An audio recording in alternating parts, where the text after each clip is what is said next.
The response to Matt Lee's video was that his supporters, contacts and friends all came out of the mud to join in with an online dog pile of articles attacking KSI.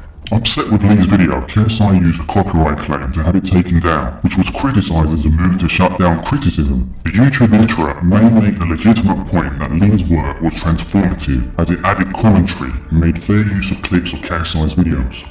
But, when viewed with present-day eyes, in the wider context of an industry that doesn't hire black people, Matt Lee's video was repeating the message that KSI was unsafe to be around. He described him as fuzzy, implying dishonesty, that he was dangerous, and he perpetuated stereotypes where KSI was dehumanized, and saying he was deserving to be killed.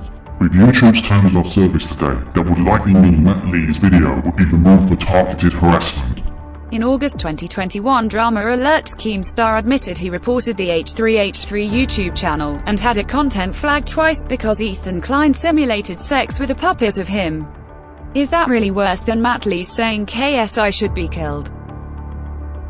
Kotaku's Jason Schreier covered this, but he glossed over all of the above and focused on Matt Lee being a victim of censorship. The irony is that Jason Schreier has since cultivated a reputation of banning people on Twitter, not people who are abusive, but people who present him a different point of view from his own. He wraps himself in a bubble of people who agree with him, the same people who stay silent on the UK industry problem.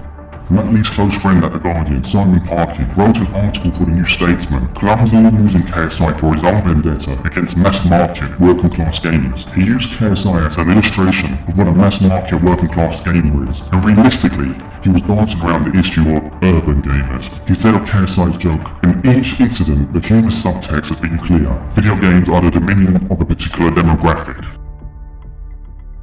Simon Parkin later gave a platform to his friend Matt Lees in The Guardian, with a knee-scraping saccharine feature that fluffed up Matt Lee's ego. Keith Stewart, the editor of The Guardian's game section, and whose team's historical lack of diversity, has also given Matt Lees a platform.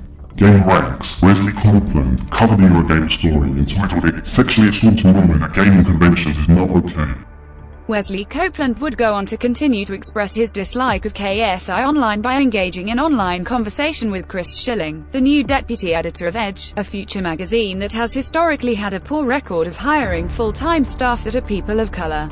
To be clear, there was no sexual assault. Eurogamer's Dan Pearson, another close contact of Matt Lee's, was a reporter for gamesindustry.biz, the sister title of Eurogamer. Matt Lee's video had impressed on him the message that KSI was dangerous and does not belong in the industry. He then repeated this untrue claim to Microsoft. Whilst interviewing Microsoft's Phil Harrison, now working for Google Stadia, he asked a very loaded and long question, calling KSI misogynistic and saying KSI would turn people away from the brand. In effect, he was petitioning Microsoft and Xbox to end its partnership with KSI.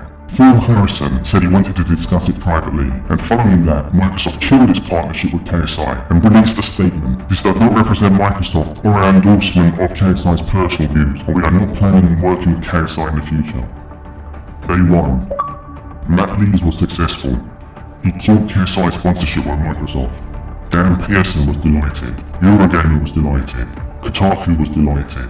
The cancel train that Stephen Totilo had started reached its destination, and he was delighted. The coordinated attack worked. The British video games media coordinated attack on KSI, the only high-profile black man in the industry. Not that their attack was racially motivated, it wasn't. Killed his Xbox partnership.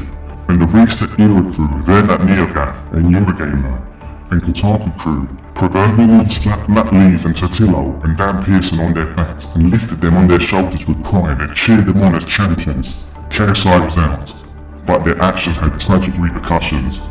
An industry, the UK video games media, that was already an indictment of systemic racism in Britain, far worse than many other industries, fixated on KSI to illustrate what was wrong with gaming and say he didn't belong, and that people who him didn't belong. In the process, their groupthink attacks were used to confirm their racial biases on industry staff, enabling them, and in the process they slammed the door on black and Asian people entering the industry.